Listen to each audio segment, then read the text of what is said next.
Tony चिड़िया अपने पति के साथ किसी जंगल में रहती थी। पति चिड़ा जंगल के पंछियों के पास जाकर काम ढूंढ कर लिया करता था, परंतु उतने पैसे से उसका गुजारा नहीं हो पाता था। लेकिन पिछले कुछ दिनों से पति चिड़ा को काम नहीं मिल रहा था, जिसके कारण उसका गुजारा ठीक से नहीं हो पा रहा था।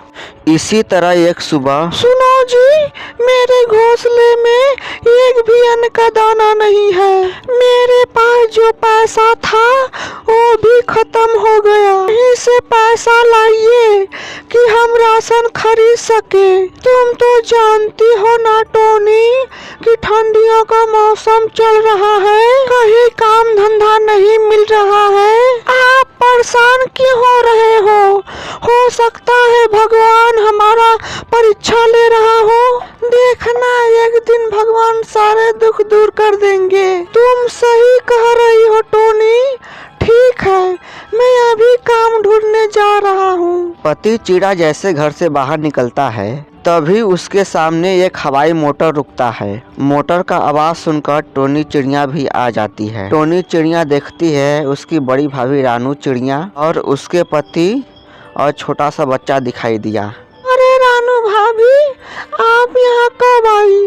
सब ठीक है ना? मेरे बेटे की तबीयत कुछ हफ्तों से बिल्कुल भी ठीक नहीं है। जंगल के सभी डॉक्टरों को दिखा दिया, परंतु सबका एक ही कहना है, इस बच्चे को किसी गांव के अच्छे वातावरण, खुली हवा में रखना होगा। ये अच्छी तरह से ठीक हो पाएगी। हाँ टोनी, केवल तुम ही हो जो हमारे सभी रिश्तेदारों में से तुम ही हो जो अच्छे वातावरण में रहती हो, इसलिए मैंने आपके पास आया। अगर हम लोग अपने बच्चों के साथ आपके घर में रहेंगे तो आपको कोई परेशानी तो नहीं होगी? नहीं भैया जी, भाभी जी, आप लोग कैसी बातें कर रहे हैं? यह भी आप ही का घर है। आप जितने दिन चाहे इस घर में रह सकती हैं। हाँ भैया, जब तक मुन्ना अच्छी तरह से ठीक नहीं हो जाता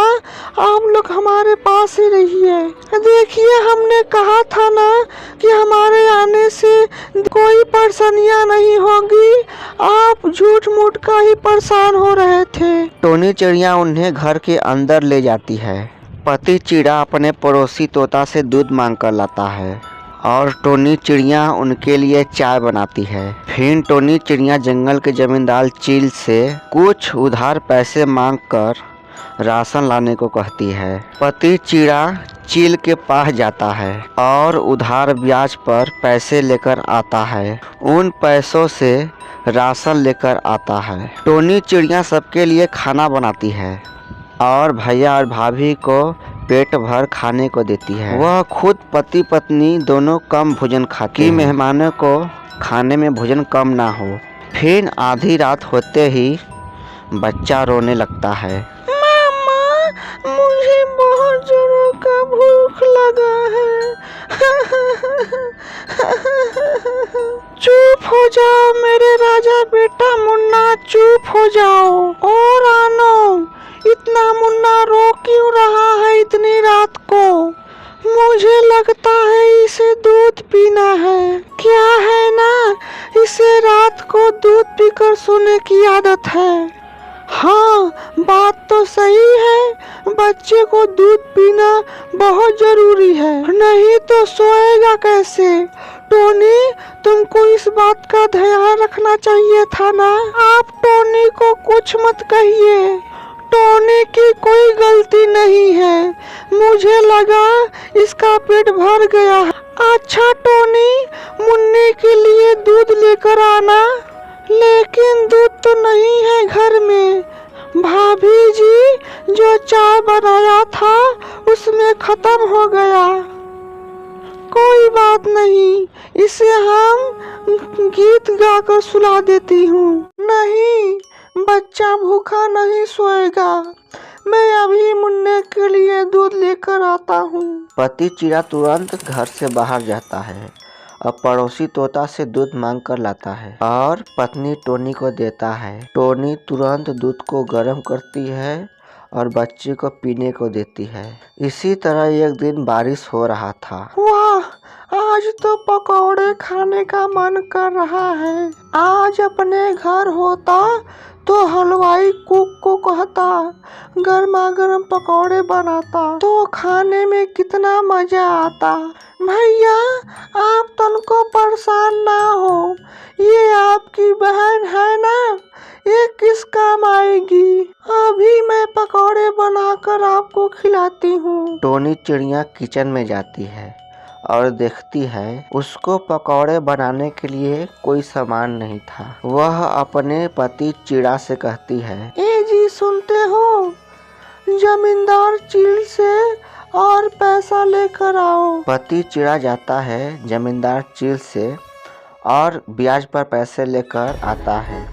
उधर से बाजार से पकौड़े बनाने के लिए सारा सामान लेकर आता है। टोनी चिड़िया पकौड़े बनाकर सबको खाने को देती है। कुछ दिन बाद चील जमींदार टोनी के घर पहुंचता है। टोनी के पति से कहता है, क्यों रवि, पैसा लेने तो तू रोज हफ्ते में आ जाता है, पैसा लौटाने के नाम पर तेरा सूरत नहीं दिखती।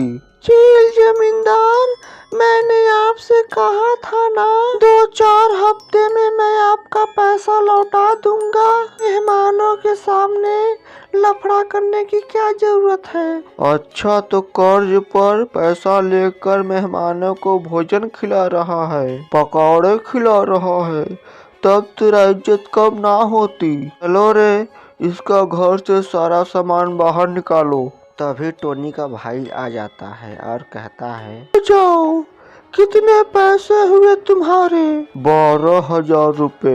यह लो 15,000 रुपए, आज के बाद यहाँ दिखाई मत देना।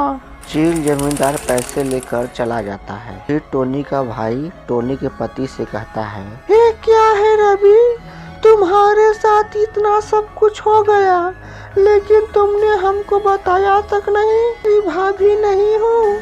तुमने हमको भी नहीं बताया और सारे परेशानियाँ ही अकेले झेलती रही। भैया जी, भाभी जी, आप लोग यहाँ कुछ दिनों के मेहमान थे, इसलिए मैं आपको परेशान नहीं करना चाहती थी। दरअसल बात यह है कि उनके पास कोई नौकरी नहीं है।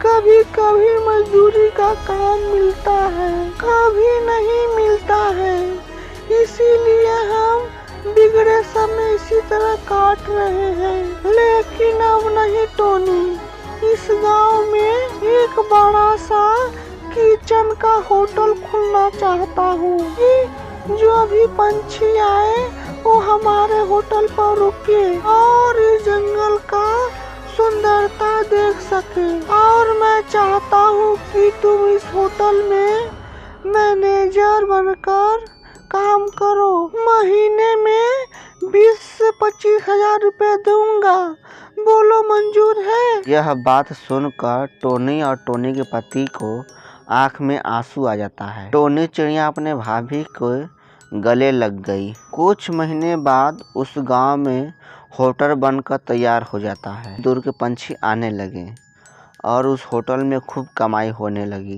टोनी चिड़िया अपना घर एक सुंदर सा बनवाया और उनके जिंदगी का सारा दुख दूर हो गया और वो दोनों खुशी से रहने लगे।